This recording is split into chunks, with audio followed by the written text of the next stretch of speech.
I'm Tammy your host for Executive with a Cause. Today on the show, I welcome Annabelle Daniel, CEO of Women's Community Shelters and the Chair of Domestic Violence New South Wales. In 2020, she was awarded the Medal of the Order of Australia for service to women through social welfare initiatives. Today, we're going to chat about the good, bad, and hard things about running a not-for-profit.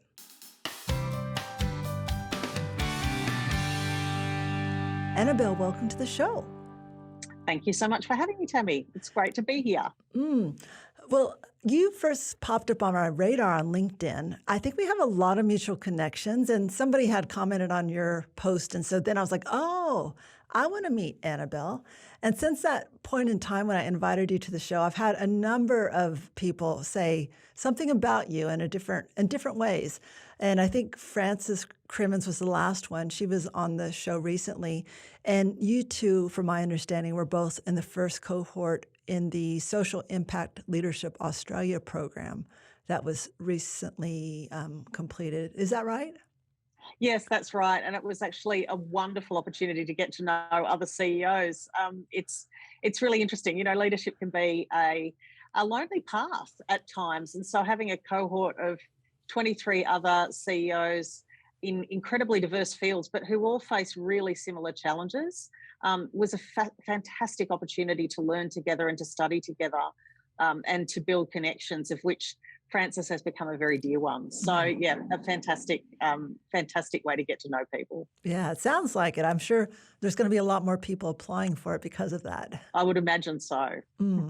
Well, first of all, for those who are not familiar with your organization, can you tell us more about Women's Community Shelters? Sure. So Women's Community Shelters is an organisation that was established about a decade ago. It was created by a founding board, and I'm the inaugural CEO and still very, very excited and passionate about being a part of it. And we were set up to work with local communities around New South Wales initially, to work with local communities to establish new crisis accommodation shelters for women and children who were either homeless or leaving domestic and family violence.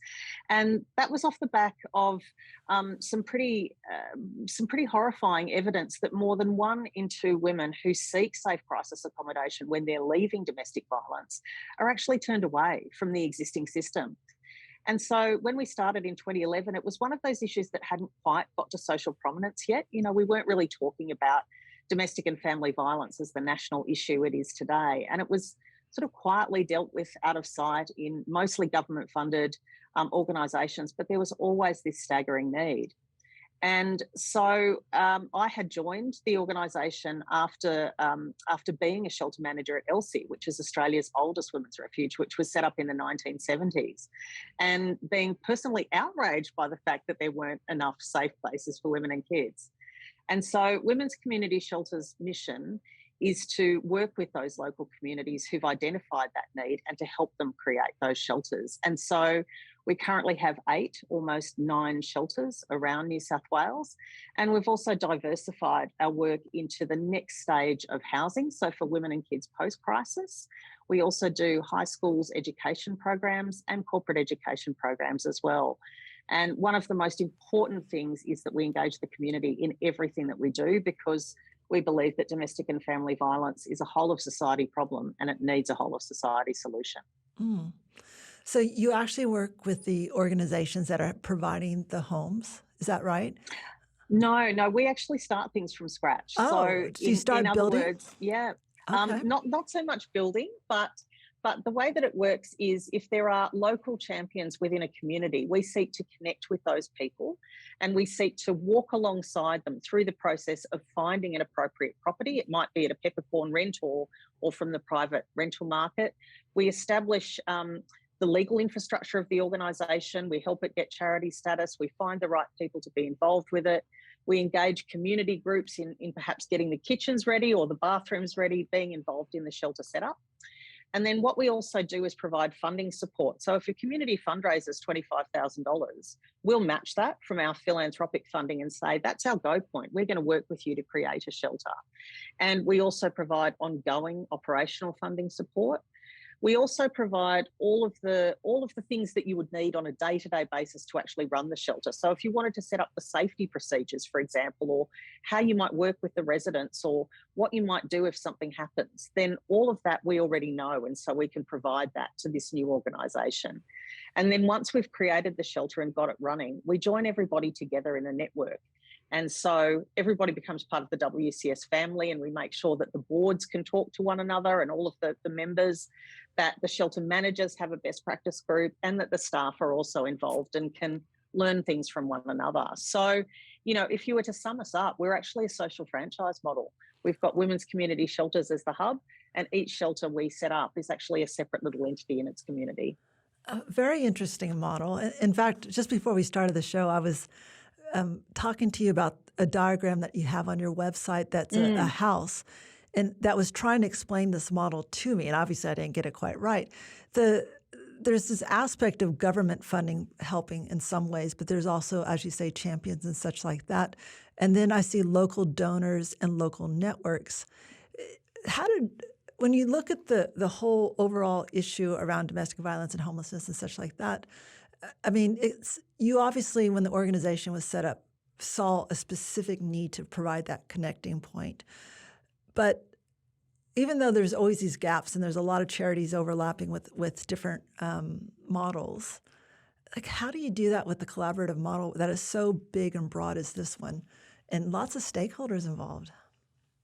Well, I think one of the real strengths of working this way is that you're not actually working from the top down and sort of dropping solutions on people. And I think that's the way a lot of government funding, certainly in Australia, tends to work. Is the government will contract this organisation or that organisation for this area to do all of these things. And what we know, particularly in respect of responses to domestic and family violence, is that hasn't kept pace with the need, particularly as we've grown in awareness around domestic and family violence. And so what our model does is it actually works from the grassroots up. It identifies those people in the local areas who might have seen a need, wanted to do something about it, but didn't know where to start. And so we can essentially put the backbone and the scaffolding around a local response, create this, and then continue to provide support to meet that need that's been identified. And I think what's also really important and a way to focus in on the how of doing this is that it is capacity building. It is building capacity with people by walking alongside them and showing them how to create these organisations. And it's fairly and squarely about meeting a need that isn't being met in the broader charity landscape. A lot of other funded services are trying to do more than what they're funded to do, or they're not getting to everybody.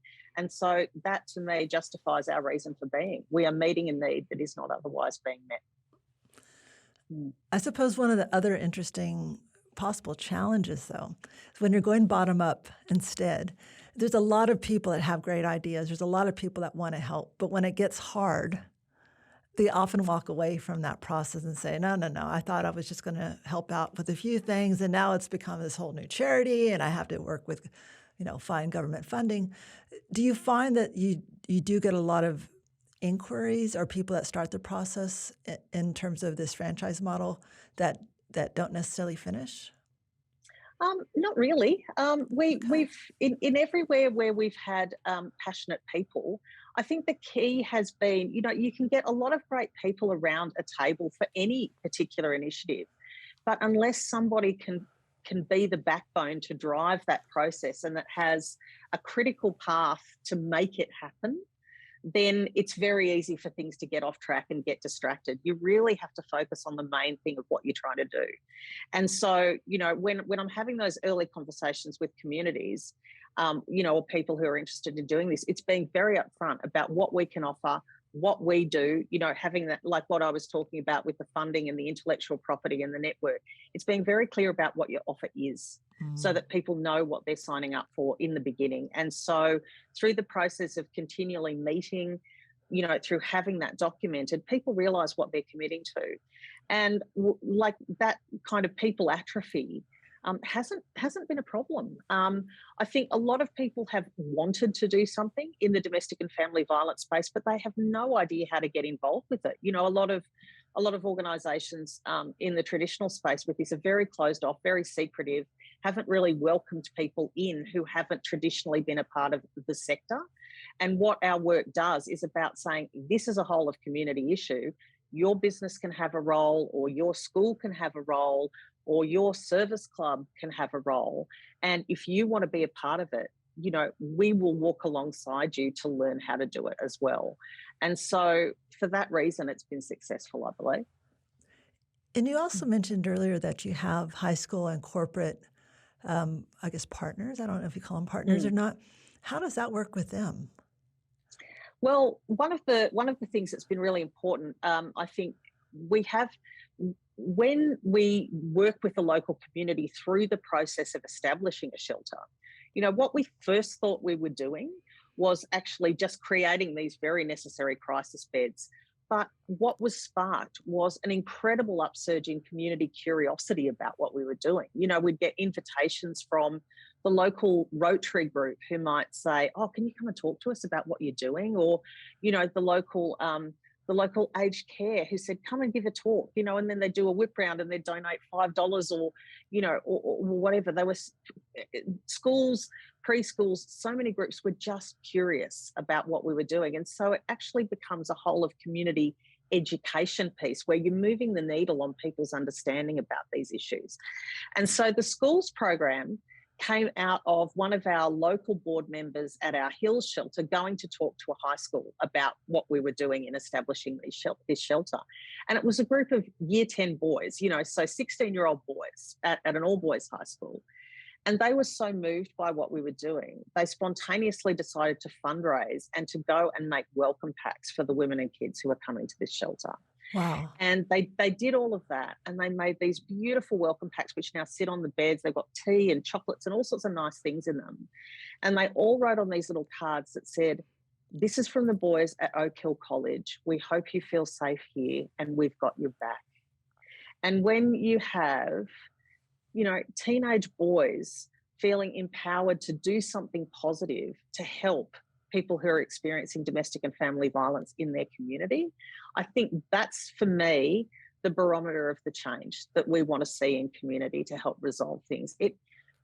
People don't want to feel like they're experiencing this alone, and particularly people want to feel empowered and positive to take action to do something to help solve the problem.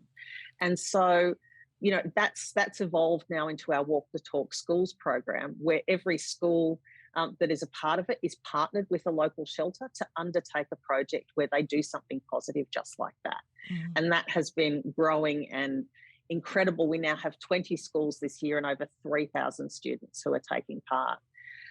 We've evolved that too into a corporate program to educate people about domestic and family violence. And we were really pleased to partner with KPMG in the development of that program and to roll it out to their senior partners. And that's really that program is now finding its legs again after COVID and this incredible sort of era of doing things online rather than in person. But I'm really proud, and I think that's going to create the same kind of change. But in terms of partnerships, WCS is completely reliant on our corporate partnerships and philanthropy to keep going. So the state government funding that we do receive, New South Wales state government funding, which is a state within Australia, all of that is passed straight through to frontline and our shelters and the service delivery, because we believe that that's where taxpayer money belongs, on the front line and delivering those services. And I'll back us and my team to raise the rest. Such an interesting model. I actually had experience with KPMG, and this might have been really in the early stages of when they wanted to start doing more in domestic violence. At the time, I was the CEO at RSPCA ACT, and we did a lot of support in domestic violence under the radar, specifically because people, families that had these experiences often had pets. And pets were often used as a negotiation tactic to prevent the people from, the woman or the victim, I guess, from leaving. So when I participated in these KPMG events with everybody interested in the room about supporting domestic violence specifically, I was a bit overwhelmed by the number of organizations that were trying to do various things, and nobody was it just seemed like there was a lot of people that were doing similar things, but nobody kind of coordinating that. And it feels like that's what you guys are kind of doing is you're recognizing there's a need here, there's a need here. You guys need processes, you need funding, you need to understand what the council needs. Like, it sounds like that's what you're doing in New South Wales. Is that right? Yeah, that's right. We are a network, and what's more, I think one of the key things that my founding board identified, before I even came on board, they did a really comprehensive feasibility study where they surveyed the existing sector to determine the gaps and to say, what are some of the challenges that you're facing. It was a very business-like approach, and exactly that issue came up: the issues of coordination, the issues of who's supposed to be doing what. The issues of sustainability. If a small local organisation faces a significant governance challenge or a significant HR challenge or a significant funding challenge, it can completely derail them from their strategic mission, for a long period of time. And so having a backbone organisation that is, I guess, a little bit like what you would say is the processing chip inside a computer, like that sits behind the scenes and you can put whatever brand you want on the front, but we are there providing the support and the sustainability and the underpinning. I think that's a really powerful way to work because it allows the local boards, the local shelter, the opportunity to do what they do best, and that is providing services to women and kids. So does that also mean you guys do some back office support for them, like HR, finance, those types of things? Yep, a lot of that type of stuff. Yep. So, in other words, what the how is, we have a computer system that all of our shelters use for recording outcomes. We have a recommended platform for donor support, which is really fantastic. We have, of all things, a franchise management system which contains all of our policies and procedures, which highlights all of our news. It functions as an internal intranet which is an easy go-to for every one of our shelters to both find the tools that they need, but also to store their own documents. And one of the things I absolutely love about it, because I'm a bit of a technology geek, is that when we upload a new policy or procedure, it can immediately go to every staff member's phone and they have to click through that they've read it, and we can keep a trail that they've done it. So, just that the way that technology has improved over the last 6 or 7 years, we've really deployed that for maximum effectiveness as well. So I can't let you get any further without asking you, what is that tech stack? So what are you using for your client relationship management system? Okay, well, depends on who you think of as our clients, our donors or our residents. Some people we use have two. A different one for each. Yeah, we do. Yeah, okay. We use Supporter Hub for our donor and supporter management, which is a fantastic online platform. Our franchise management system is called Ops Central, and it's a fairly new player in the field, and it is highly recommend it. I absolutely love it. I pull out my phone and I show people how it works, and I just get so excited. And we also use Outcome Star for our outcomes measurement. Okay. Yeah, I think it's always useful to share, especially if you recommend a product and it works for you, to go ahead and just share the tech stack, because other people are always looking for that as well. Now, I'm curious, this is a question that actually came up in my conversation with Frances, with being, for her, the CEO of YWCA in Canberra, and you two are a women's community organization in general, but with the changes in society where people are being recognized as non-binary, and she's questioned, even the name that they're currently looking at, how's that impacting you? Because if you're just looking after women's shelters and their families, are you looking beyond the traditional genders?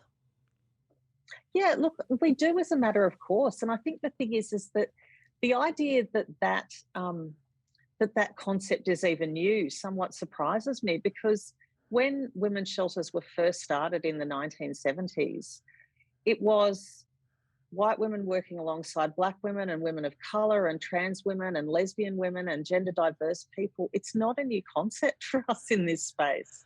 The practicalities of working and walking alongside one another in solidarity, in my experience, have just always been a part of, what originally grew out of a feminist response. So, and certainly in practical terms, if someone approaches us seeking support who may identify as non-binary, gender diverse, or trans, then we meet that person where they are. And if we're the best service to provide support, we do so.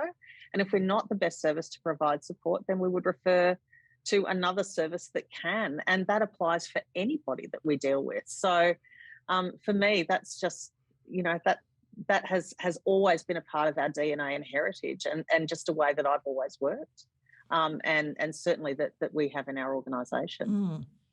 I don't think that every organization, though, has such a fluid identity. It goes even, back to the YMCA days where it was only men that attended those, type of community shelters, or not shelters, but buildings, I guess, and programs. Yeah. So, I think a lot of not-for-profits that have long histories in their communities are somehow not as fluid in terms of deciding who's eligible to come into their organizations and be supported or not. So that's interesting to me. Would you mind? I'd like to, because I know you're also the chair of Domestic Violence New South Wales, and we've been covering a little bit of domestic violence as well. There was an article that you spoke to the media not too long ago about how technology is changing and how victims are being tracked so easily now with some of these things. And I can only imagine, especially individuals that are victims of domestic violence, how vulnerable they are because of technology. Can you talk about some of the operational things that you've had to do to protect both your clients and your staff? Yeah, absolutely. And look, and I think the security response is always multi-layered. And also we can't forget the personal side of how important the personal side is. There have been risks since time immemorial in responding to domestic and family violence. For example, a father can, a father could ring their child on a phone that they've given them and say, I really miss you. I just want to see you. Can you tell me where you are? And that's a very old-fashioned way of kind of, locating somebody without a lot of the tech bells and whistles besides a mobile phone. But obviously what we do see, and increasingly so, is things like the jailbroken phones or the Internet of Things playing into, tiny little tiles or air tags, which can be attached to the simplest of devices. We've found tiles inside children's teddy bears or soft toys, things inside the wheel arch of a stroller, attached to a car, or it can even be something as simple as a forgotten Fitbit or Apple Watch that's been, left in a bag in the back of a car, which is then tracked somewhere near where a shelter or a refuge might be. And so, so having a literacy in tech security and being able to know what sort of questions you should ask when you're bringing somebody in is a very important part of our intake procedure these days, as is, partnerships with local tech organisations or technology specialists who can actually work with us to deactivate some of those, more risky devices, or a move to a safe dumb phone, I suppose you'd call them, compared to the smart ones that everybody has, so that someone can maintain a connection but also remain safe until we're confident we've got the tech stuff under control. So all of those things are, incredibly important. The increase in online messaging, just the capacity for tracking is enhanced. And we also know, particularly with elements of coercive control, that it's not actually physical violence that puts someone at risk. It's actually the level of control that is exerted over someone. And these days, with what's accessible through technology, you can exert a huge amount of control without even being near someone. So that's something that we maintain a constant and continuously educating approach on. Given you're so into processes, I would imagine then you would actually have a series of processes to first look for these things and then teach people these basic concepts of, is it possible you could be being tracked right now? But how do you also protect in case that you can't find everything? Like that teddy bear example, as an example, it would be very difficult to know that there's, unless you have some sort of scanning device, to know that there's actually a tracker in there. How do you actually keep your staff safe and your facilities safe, knowing that you have a lot of people in your buildings and facilities that are in danger themselves? And that's multi-layered. Again, firstly, we have security elements, on site, such as cameras around our shelters. But also, it's a really interesting balancing act, because you don't want to make somewhere look like a complete fortress, because then it sticks out like a sore thumb. Nor do women and children feel safer at home in a place that looks like a fortress. So, so I would say that most of our shelters actually hide in plain sight. You would drive past them and not even realise what they were, and that's actually part of it. Another layer to it, obviously, is good relationships with the police and proximity. And that is that as part of that community education process that you go through when you're establishing a shelter, having a police liaison as part of that process is incredibly important, because they know that if they get a phone call, or if the shelter manager brings somebody to talk to them, they know that it's serious. You're not just someone who's dropping in out of the blue. You've already built that relationship with the local area command. So they know who you are, what you're doing, and also that you're there to work in partnership. And look, some of the other things that we always need to remember too is that the women who come and reside at our shelters with their kids are the best experts in knowing what their ex-partners are actually capable of. We ask them. They are the knowledge holders in respect of how much risk they are at, and in terms of, what their partner might know about the technology side of things. So I think acknowledging women's own expertise in their level of risk in assessing that is very important. And also, as part of bringing people into shelter, we make them very aware that, that there are elements of collectivity in the living environment, and that they are around other people, and as such, everybody's safety matters. And so, those are the kinds of things that we lay out very clearly with people when they come to our service: how to protect themselves, but also how to protect other people, including our staff and other residents. Annabelle, you obviously have such a big heart for this work that you do. How did you become involved in the not-for-profit sector to begin with? Well, it was a really interesting story. So I started off thinking I was going to be a lawyer, because my best friend wanted to do law at university, and I thought, oh, that sounds good, I'll do that too, so we can go to uni together. I ended up on a trajectory which I thought a successful law student would follow, which was going into corporate law, where I lasted all of about 9 months because I hated every minute of it.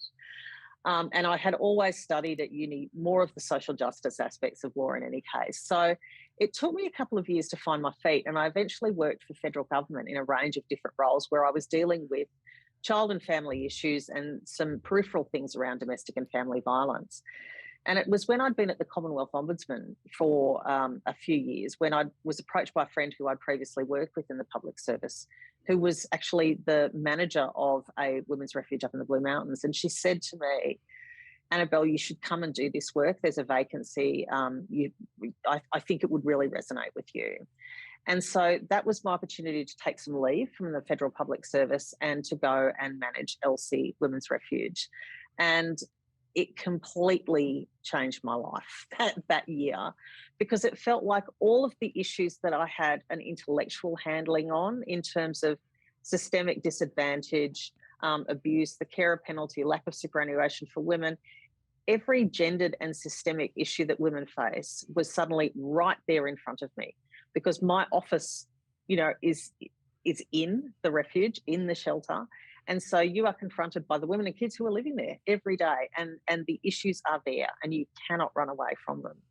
And it just made it so much more, made it so much less intellectual for me, but it also made it so real for me around those issues of women and children being turned away from services that they really needed at a critical time in their lives. And so that is how I got involved in the not-for-profit space. I had to go back to the public service after a little while, and I spent a following year being incredibly grumpy and knowing I was absolutely meant to work in not-for-profits. And so when I'd spoken to the board of women's community shelters and been invited to come on board as the inaugural CEO, that was my fork in the road moment, and I absolutely knew that that was the choice that I had to make. That was where I belonged. It's amazing how every person I speak to has a different kind of passion, and the choices of not-for-profits and charities are so broad that the ones that speak to your heart, it's so loud when it does, but it doesn't mean that every cause is going to speak to your heart. So it's lovely to hear your origin story. Um, I'm also interested from an operational point of view, the people that come into your shelters, how long do they typically stay? Mhm. So, generally speaking, we say a crisis accommodation period is around about 3 months. The average stay is about 8 weeks. And so, you will always have women and kids that might have stronger social networks that they can fall back on. So, they might have family or friends that they can go and stay with, or, they might have access to money. And so, they can get themselves back on their feet a little bit quicker, and their crisis is actually shorter. And then you might work with women who have some really complex visa or immigration issues, or who might not be allowed to work, or, who are sorting through some fairly complex legal things, and their stay might need to be longer. And so, we've had women we've supported who might be with us in that crisis period for 6, 7, or 8 months. And the reality is that because we are, because we are a not-for-profit organisation that is not completely funded according to government funding contracts, we've got flexibility in our response, and we can take people who might not otherwise be able to find a place elsewhere. And so, for me, that's incredibly important. We're also now building that pathway out of the crisis well and truly with what we call transitional housing, or that next stage of accommodation, which really allows women to consolidate the gains that they've made in working with our staff in the shelters, and just get back on their feet with employment, and or training, or getting their kids into a school, and just building that level of security and confidence. Mm. You Mm. mentioned funding. What percentage of funding do you get from government right now? We get around 40% of the costs of each of our shelters. Okay. So a shelter costs about $450,000 a year to run on our model, and that supports around 6 women and their children, or around 10 women without children, or a combination of both.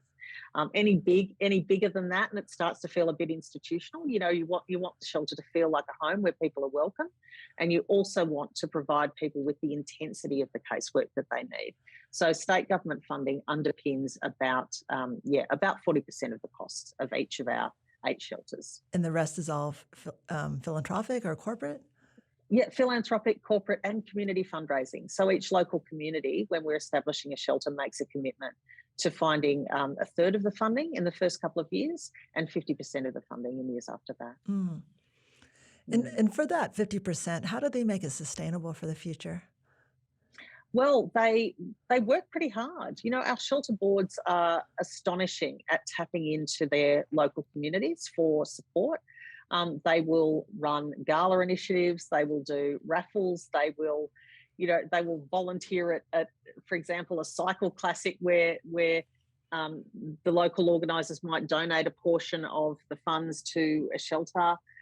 They have morning teas. They have groups that fundraise for them. The resourcefulness of local communities to support has been extraordinary. And what's been really heartening is the shelters that we've had established, that were first in the pipeline about 6 or 7 years ago, have actually built up to get to the point where they've had capital campaigns to actually buy their own shelter properties, which has been fantastic, because it has said loud and clear that the community has taken ownership of this service. They want it to continue, and they want to embed it permanently. So, for me, that's an absolute victory in community capacity building terms, and in local ownership of services. And so when they do that, does that mean that they come out of your franchise model and then it's wholly owned by them? No, and that's the thing. I think the ongoing operating funding and support, plus the benefits that they see as being part of a broader network, is what keeps us all together. I think, and it's been really interesting too, because as you'd be aware, there's always times when when organisations go through challenges, or there might be a board reshuffle, or a long-term manager leaves and they need to get someone new, or there might be hiccups. And it's often at those moments of change or transition that our satellite shelter organisations realise how much they rely on us at the Hub and WCS, because we are just there, like water in the sand, just waiting to sort of lift them up when they need the help and the sustainability and the support. So, that's really what we're designed to do. We're designed to feel like we're not necessary when things are going well, but to absolutely fold right in and help if there's a problem. Very, very interesting. I'm very familiar with the commercial franchise Mm. models, and Mm. you have all these issues with the franchisees going rogue, and they want it, their own menu, they want their own set of rules, or you have, they're upset about well, in that case, they're usually paying a franchise fee rather than receiving a benefit. It's interesting to me that once they can't be sustainable on their own, that they still want to continue to get that support from you, which is also it's an indicator of how well you are providing that support. And obviously, you as the inaugural CEO as well had to set up a lot of processes to do that. And like, what were some of the things that you did at the very beginning of that, first or second year to create a framework and a culture to make that work? Oh gosh, yeah. Talk about building the plane while you're flying it. It like when I reflect back on that period, particularly between about 2013 and 2016, right? Because of course I was told at the beginning, this model's never going to work. It's never going to take off. No community is going to fundraise this much money. No one, it's not going to work, right? So, and for me, it had to get to the point where, because I was solo pretty much for the first 2 years working on my own. And it was towards the end of the second year that my administration manager, who is still with me 8 years later and who is now our business manager of capacity, our business director of capacity and operations, we've just recently promoted her. So she's walked alongside me since then. And, in 2016, we actually had 4 shelters open with 1.5 people, as in me and her. And what we had to do in that period of time was develop a policy and procedure manual, like really refine our critical path for what shelter establishment looked like and what each of the critical steps were in making that happen. We had to build some significant funding relationships. I'd had to spend, hours and hours on the ground and face to face with people to build those relationships, because this is such a relationally based model. And we'd had to explore all of those things of how would we measure our outcomes, what systems would we use? And we had some trip ups in the early days. We originally went with a CRM system, which just ended up being an absolute nightmare. And we got and if I had one lesson to learn from that, it was I should have called it earlier and pulled the pin and tried something different. But that was also before a lot of web-based platforms started. So, there was a bit of a gap in there. But yeah, just so much learning and such a rapid trajectory in those early days. It was very much a learn by doing approach. And to realize that if you set the bar at absolute perfection when you were trying to innovate a model, you would never get there and it would never work. You have to be content with that space between doing something well and doing something perfectly. And sometimes doing something well is what's required just to get to the next stage. Great advice for any startup. I think even for a new program, I think a lot of people will overthink once you've established a base, and then for a new program, overthink that. So great advice there. I want to go ahead and continue on this conversation of relationships, because there was recently one of the Australian fitness gurus, Michelle Bridges, had identified your organization as her supporting charity when she was in the Celebrity Apprentice Australia recently. And I think there's probably a lot of organizations that are very curious about how do you get these relationships with celebrities? And then 2, how do you manage those relationships once you have them in place so that you can benefit from that? Because not all celebrities have been good for charities. Sometimes they stuff up as well. So could you tell us about how that relationship came about? And then how do you maintain these relationships? Well, I think it's really important to note first and foremost that any celebrity is a person, and first and foremost, and that they are affected by issues and family circumstances and influences in the same way that the rest of us are, and that I'm a firm believer in finding points of connection with people. That's incredibly important as a first step. She actually found us by Googling. So, we came up first, according to what she said to us, which was great because it made me feel like excellent. Our SEO is working. That's wonderful. And certainly, that our professional and web presence was good. But I think that connection there is very much about speaking honestly and transparently about the work that we do, and talking about the change that we can all make, and recognizing again that this issue in particular that we work with is a whole of society problem, and everybody's got something to contribute to the solution. And in those conversations, people will share what's important. It is important for me as a leader to be transparent and honest in those conversations, and to encourage what people do want to share, or what they might not want to talk about, and to really provide them with the knowledge to speak about what we do confidently, as an understanding of the issues. But I think also too, to not be intimidated. We as leaders of our charity, we are the experts in our space, and we've got to step into that and own it and present it in that way. And not to be overly slick about it either. Like, if enthusiasm is underrated sometimes. I think it's good to talk about why we're passionate about what we're doing and why it matters, and to always just look for those points of human connection. Look, I think great advice for anyone who, whether they're a well-known celebrity or even local counsel, just about relationships in general, as you were talking about earlier. It still goes back to the people, doesn't it? Always. Yeah. I always say our business, it is about people. It is people before anything else. Annabelle, you have done work in this space for so long, and as an executive as well as the chair. Is there anything else you want to share with our audience who may be looking for just general advice as executives themselves?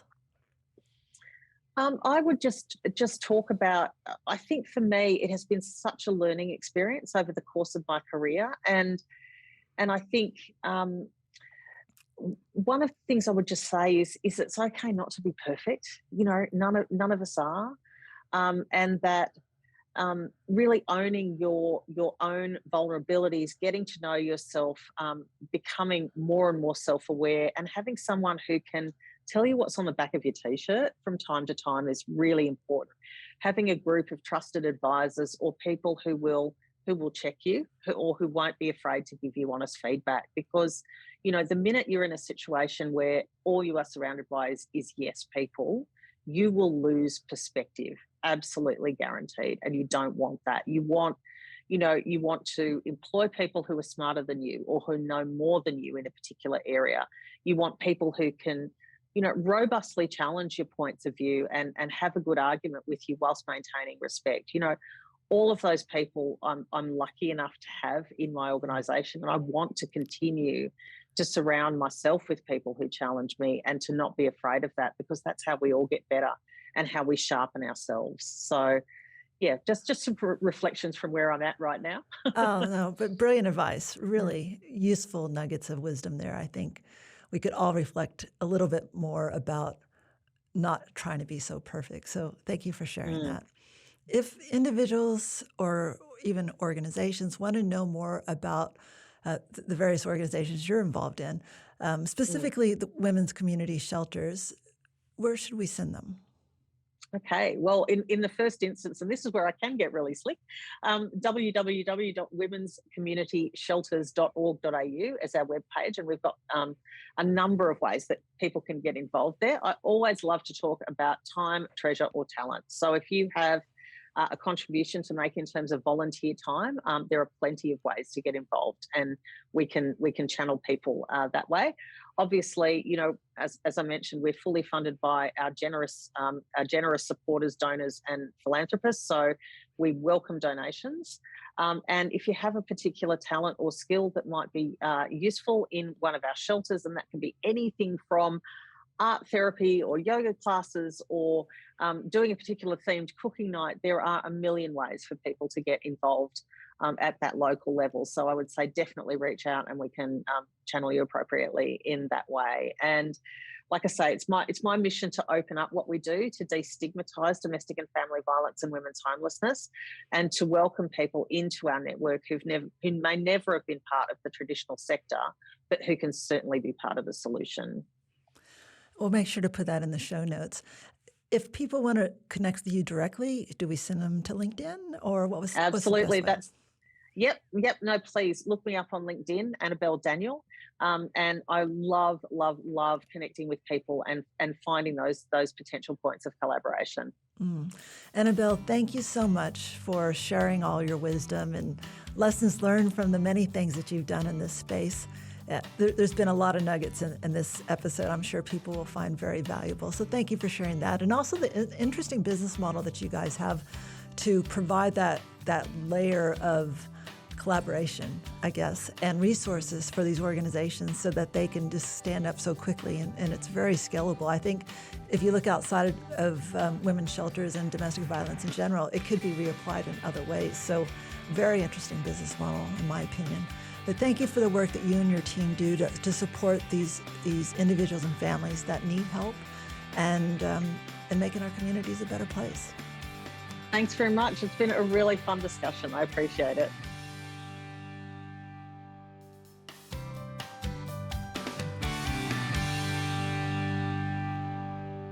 Hi, this is Tammy again. When I'm not doing podcast, I'm helping not-for-profits with IT decisions.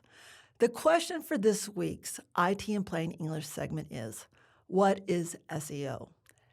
SEO, or Search Engine Optimization, is the process for improving your website so that it shows up higher in non-ad search results for browsers like Google or Firefox.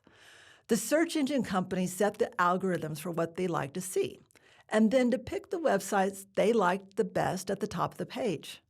Now, this is really important because research has shown that more than 75% of users only view the search results on the first page.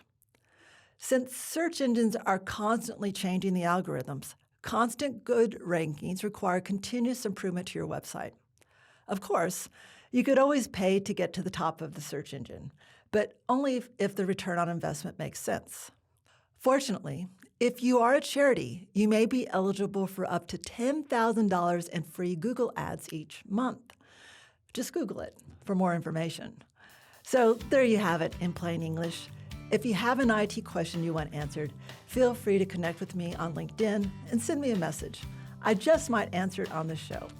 And if you like what you've heard, please subscribe and leave me a review.